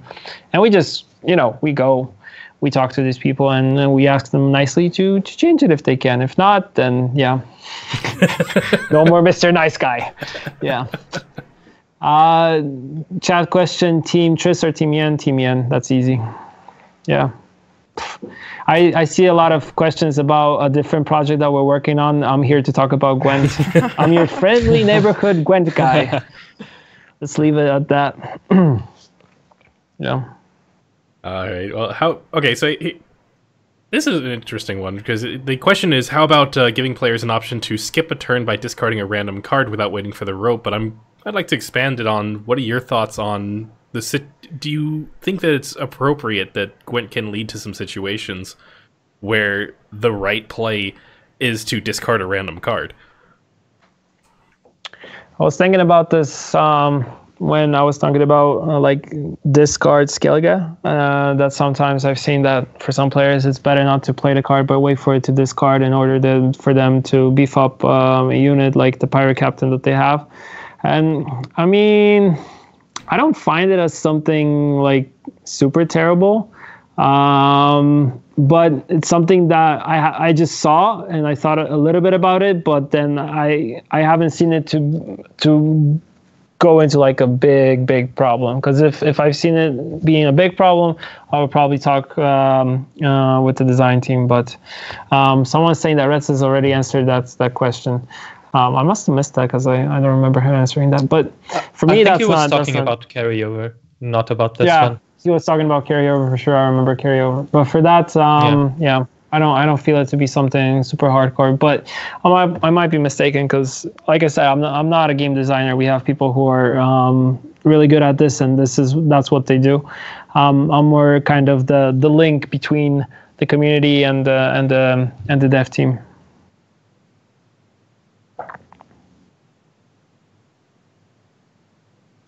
Everybody's fishing for questions. Pretty much. If anybody has any questions, remember just at Gwentlemen. I have one. Since we're talking about the community and the accounts and that sort of thing, I wanted to ask how you feel about the existence of Smurf accounts. It's something that a lot of games don't like. A lot of games ban Smurf accounts from existing, and Gwent has been pretty open about accepting them. A lot of top players had Smurf accounts in the old MMR system, now not so much. Is that something that you're gonna allow always? Is that something you just haven't tackled yet? It's something that we're always on the fence about, because Smurf accounts, if you have them for testing purposes or to see, for example, like I've seen like some players that they have them, I won't name any names, to kind of, go back to the start and then see how far they can get. I don't see much of a problem with that. The problematic part is when we actually start seeing players taking their one of their accounts and their other account and kind of, trying to matchmake. That's where we see a problem, and that's where we stop the problem, let's say. But like for now, it's not something that we've seen to be a big problem in the game. And I mean, if this is what they want to do, if that's how they enjoy the game, that's fine. I don't also mind like top level players having like Smurf accounts just to, let's say, create content that's geared towards players who are just starting out, or just to show players like, okay, this is what I have, this is what I'm starting with, and I'm going to level up with this, and I'm going to show you kind of the journey, instead of just showing the account that has almost everything and they're like top 200. So that's. It's good that you mentioned top players, because a lot of the complaints about Smurf accounts come from the fact that if you have a lot of players in the top end of the ladder that have Smurf accounts, and those Smurf accounts are also in the top end of the ladder, and then you have seasonal rewards, for instance, for top 100, those should be for the 100 best players. But if the top 10 is entirely back to kill, then that's for the best 90 players already. That's where I'm glad that you mentioned that. That's when the problem kind of kicks in, because we really want this to be like when we give to the top 1,000 players, we give additional rewards at the end of the season. We want it to be 1,000 unique accounts instead of 1,000 accounts which are like 4 of them belong to one person, because that's something that we don't want. But it's something that I can tell you that we've been really looking into it. I can't share any details if we'll be doing anything with it in the future, but it's something that we have our eyes on, and it's actually a good topic to bring up. Yeah, somebody's like going to go to sleep. I have a query that you might be able to answer. So one question in chat is, what about faction leaderboards? Now, this goes back to, I believe, November, that far back, where you guys were first showcasing the ranked system before it even came out. And you guys showed the option for ranked leader or faction leaderboards. Like you could have like top Skellige players or top monsters players or something, and then each faction would have maybe even different MMR ratings or something for like a faction MMR or something like that. Was this plan discontinued, or do you guys still plan on bringing that in the future? No plan is discontinued here. If you don't see it in the game, that means it's something that we need more thought on, and something that we need to look into more. So for sure, what I can say for now is that whenever we don't show anything in the game or something changes, that doesn't mean that we scratched what we showed before, because it's somewhere there. But yeah, that's very vague, but that's all I can say.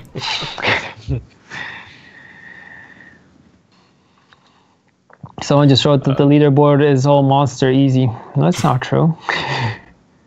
It depends on where you are on the leaderboard. Yeah, exactly. Are there any updates to where the competitive Gwent scene is heading from CDPR's perspective? like our take, which direction it's going. Yeah, where would you like, if you could get it to where you want it to be, where is that state? Where are you trying to, because I mean, like for us, we've always been trying to push competitive Gwent as much as we can. We do our community run tournaments. We try and just get the word out. We do casts. We try and do what we can to get this competitive scene growing. Is with CDPR, obviously we have the Challenger tournament that went over very well. Are there any plans to expand on stuff like that in the future? Where does CDPR see this? And I know that you just you mentioned it earlier as well, that there was the hiring an eSports manager. Well, it's something, when it comes to eSport, it's something that we're super happy that it picked up the way it kind of did. Especially, even, I was talking to everybody even before Challenger, when you guys, the Gwentlemen, you had your own tournaments, when there's the Passiflora, of course, there's like Bow String Tension Cup, there's other smaller ones that are just local, or that maybe don't get as much publicity, but what I always wanted to do, and what I talk with the guys who are responsible for the esports part, is kind of giving more support to the community-driven tournaments, and it's something that I want to kind of put more emphasis on. Like you guys saw before, it was pretty much just me sitting there, and whenever you guys had a tournament, or the Passiflora had a tournament, or someone else in a different country had a tournament, I would just sit down and give simply like send out goodie bags to all of these people with a t-shirt and some pins and a lanyard. I know it's not a lot, but it's what we have to kind of distribute. And from now we kind of moved into giving out in-game currency, which is powder, for players who are performing super well in the tournament, so in the community-driven ones. And that's where I want to give like as much support as possible. And I know that other than that, I know that the guys are looking into other things, but it's something that we'll talk about more probably in the upcoming future. Don't make fun of me. I know I say and I make long pauses. It's what I do. Yeah, me too. Everyone always makes fun of me too. It's terrible, isn't it? Yeah. People are saying it's at 1 a.m. in Poland, and if I'm in the CDPR building, the building that we're in is actually you just have to walk like 2 minutes, and you're next to the building of the office, let's say. But yeah, we just parked outside, so it's really close to go home. So don't worry, I'll get enough sleep.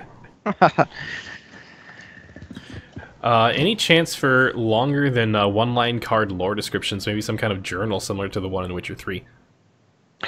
This is something that I saw, that like people want a bestiary for the characters, something like that we have in The Witcher 3. Yeah, it's something that I've been slowly kind of talking about with around the team, but I haven't been like pushing for like super hardcore. But it's something that I really like, and it's something that even if we took some of the information already from what we had in the Witcher 3 and kind of transitioned it to Gwent, would be nice. But in order to do this, you would have to kind of change the UI. You would need to add additional things, and for some players it might be really cool, but for others, they for example maybe don't want to get into the lore. What they want to do before that is play the games or read the books. So it's difficult, but it's something that I, as a lore freak, I really, really, really love. More of a general one, but what is your opinion on the state of the game right now? Right now, the thing that I'm like most concerned with is some of the let's say small bugs that we have in the game that need to be addressed. Some of them are smaller, some of them are bigger, especially like the problem on consoles where you cannot play the slow units like Letho on specific rows, and it can only go on melee. It's something that we want to for sure address as soon as possible, because we want the experience to be as good as possible. I think I said too much as soon as possible and possible. what we also want is to kind of balance things out a little bit more. And I know that the guys are really working hard to get it done. But of course, I think, well, if you look at our mentality, we always want to do better and better, and we always want to improve. So for sure, there's still things that we can look into and improve a little bit more. Yeah. Tanero in chat is like, Hugh, bring back Milva for me. Tanero123, I think that's your nickname. You've been talking to me on a daily basis because you sit in Garuna's chat and you're like, Milva, fix Milva. I hear about Milva every day, man. I've heard it. Give us time. Come on, man. I got you. Don't worry. We'll be fine. Everything that revolves around Squirtle is fine. I have here's one. Do you have plans to do more promotions with content creators from other games other than Trump? We have some things in the works, but ooh. I can't. No. There's no. I can't share more. Give us the first letter. Come on, it's not too easy. We're working with this one swim guy. Oh, whoa, who? Yeah. I would want to work with everybody if it would be possible, but we're kind of taking content creators from the community and doing some crazy things with them that are not that have not been shown or published out yet. But we're working on this really cool thing at the moment, and we're working with one content creator. And when it launches, I hope you guys are going to love it, because it's something that talks about what has happened with the game from The Witcher 3 kind of transitioning, and it's really nice, and it's really nice to view. But I can't share more. I'll just tease. But it's awesome. And I can say I got to watch it today, so that probably gives you a little bit what type of content it is, but it's just going to be awesome. Yeah. Here's a good one. Go ahead. Let me. So why is there no Chinese version of Gwent? And do you guys plan to expand to the China market? That's a good question. That's a question that I really can't answer. Fair enough. And I'll keep it as that. I mean, as you guys probably saw, there are some players that are coming into the game from China, and that should pretty much give you the what's happening, kind of give you a view of what's happening. Yeah. There we go. That's the right kind of leak. That's good. Perfect. Okay, here's another one. What about the North Korean demographic? Do you plan to expand to the North Korean region of the game? I want to expand everywhere. Ooh. You guys heard it here first, guys. North Korea Gwent confirmed. No, I didn't say that. Stop putting words in my mouth. No, I didn't say that. No. Yeah, what I want is the game to be accessible to everybody, and that's kind of what we want moving forward. If there's something that enables us to do it, then it's pretty much not something that is typically our fault, but it's because of different variables, let's say. So yeah. All right. Well, I think we've got time for just a couple more questions here. Yeah, let's go. So, people are like, let Burza sleep. No, come on. Questions. I see one that I want to cover, kind of. Sorry to jump in. Oh, go use. Is a lot of players are contacting us saying that there's a problem with disconnect, it's become an exploit. This is something that I've taken upon myself to really look into, and I've talked with almost everybody possible. We've checked numerous also accounts and stuff, and we haven't seen anyone doing this on purpose. The problem with with disconnects that is happening is more on our side. And when we release the upcoming hotfix, this is one of the issues that we will for sure address as one of the first ones, because disconnects ruin the fun of the game. So it's something that for sure we're looking into. I remember Marjo. Yeah. You guys remember Marjo? Yeah, I remember. Yeah, I remember. Yeah, not fun. But that was not fun and interactive for sure. This is a good and a bit more personal one. Someone was asking, Swim recently said in a Reddit comment that he meditates, and that's how he keeps up his very chill personality. What do you do to remain positive and to always show your best possible face to the community? That's quite interesting. I mean, I don't meditate. I've tried it once, but no. For me, like where I find my peace and quiet is where I someone in chat wrote something good, and I just had to laugh about it. You probably know what it was, but no, that's not how I find my peace and quiet. I'm a pretty quiet and chilled out person. I might not look like it because I kind of like I'm like a little battery where I take in my energy, and then I just, when the time is right, it just boom, let's go crazy and talk. But where I find my peace and quiet is when wherever I'm riding a bike. It's just kind of my meditation, and when the weather is nice in Poland, and you don't get that very often, is kind of where I meditate. Let's say in the winter time, it's quite difficult to meditate, but the questions are, I mean, I look at chat, I just can't stop laughing. Also, like spending a lot of time with my family is where I kind of, I zone out. I'm super quiet, I'm super chill. My wife is like, why don't you talk more? You go on streams and you talk all the time, and here you're just super quiet. It's just like, I have to meditate. And no, people are like, CDPR doesn't pay him enough. He doesn't have money to have a car. He has to bike to work on a broke ass bike. No, I don't. It's a choice. It's a choice. Yeah, I mean, I'm a dad, so of course we need a car to move around. Of course, it's not as crazy as in, for example, in the States. But of course, I choose my bike to communicate. Yeah, people are saying, why Fleek? Yes, I leaked that out. If she's watching, she won't be happy about that. Why are you talking about me? Yeah. And all right, well, that is all the time I think we have for this week's talk show. Thank you everybody who tuned in.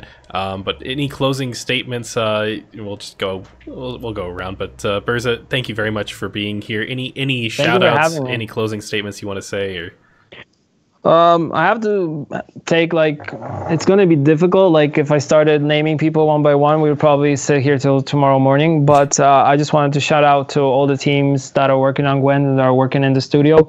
And I'm talking about not only the teams that you guys know about, so the ones that we most of the time talk about, so the design team or the hands-on, let's say, dev team on Gwent, but the team that is there working hard. I mean, the QA team, tech support, and of course our community team and the PR and the marketing guys. They're doing a lot of hard work. It's also the video team. It's also, like, we have global production, so people who produce everything from the bags that we have or to game boxes when we talk about the Witcher 3, all the character artists. I mean, if I started, it would probably end, like, would be never ending. But shout out to everybody on the team, because they're really working hard, and they're sweating their what off just to have the best possible game. And what I'm kind of trying to do here is just to kind of translate what they're doing to the community and kind of be, let's say, a bridge in between these two worlds, let's say. And of course, a big shout out to the whole community, because I mean, you guys make the game evolve and move forward.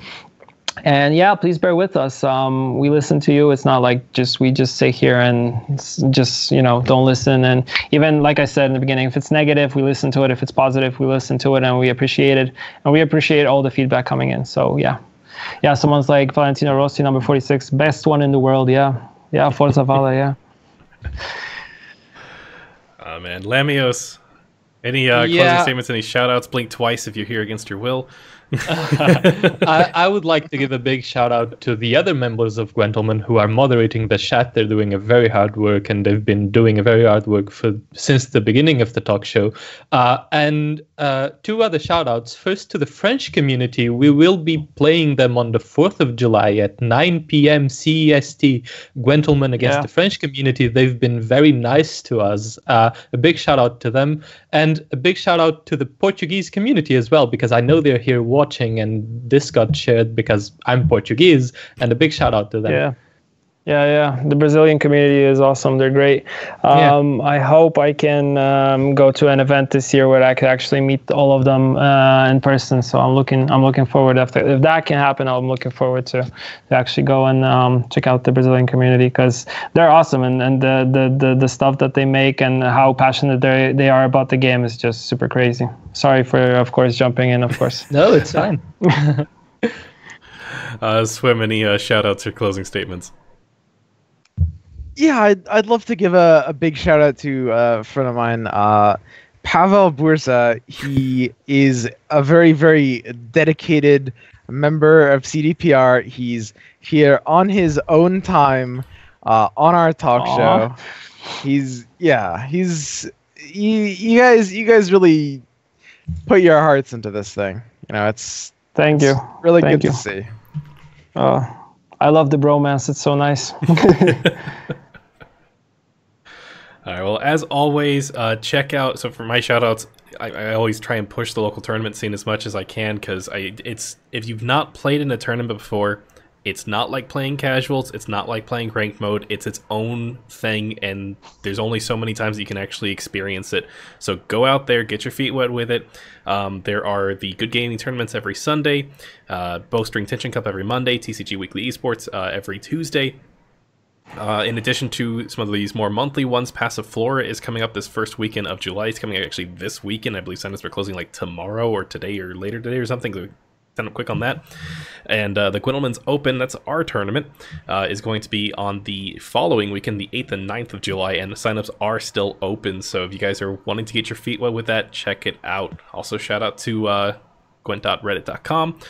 From there, you can also check out the official Gwent Discord. Just chat with your fellow players. Card games are information games, and the more you can share that information with other people, the better off you'll be. And speaking of sharing information with other people, check out our website, Gwentlemen.com, where we post a lot of articles about Gwent. We post the meta snapshots. We did just have a meta snapshot last week, I believe. I'm sure I could missing some shout-outs somewhere or some closing statements anywhere else, but I got a hand raised. Yeah, I had to raise my hand to say something. When I mentioned the community team, I forgot about Fabian in Germany, so sorry, Fabian. I haven't seen it in chat, I was going through the people in my head again. I was like, forgot about Fabian. So yeah, and shout out to JJ Pasak. Yeah, JJ, we love you. Don't worry. And someone said show the sword. I just showed the sword. Okay, I'll stop now. No worries. Yeah. All right, well, until next time you'll see us on this channel, will be next week for the next Gwentlemen Talk Show. It's every Thursday from 4 to 6 p.m. my time, Central Time, which is like nobody watches from this time zone, it seems. 5 to 7 Eastern, and 11 to 1 a.m. And it's 1 a.m. for a person. He's like, no, good, like, let's keep going, but please get some sleep. But no, thank you. Garuna, get some sleep. Garuna, yeah, too. But take care, guys. We will see you all again next Thursday for the Gwentlemen Talk Show. Have a good week. Yep. Bye. Good.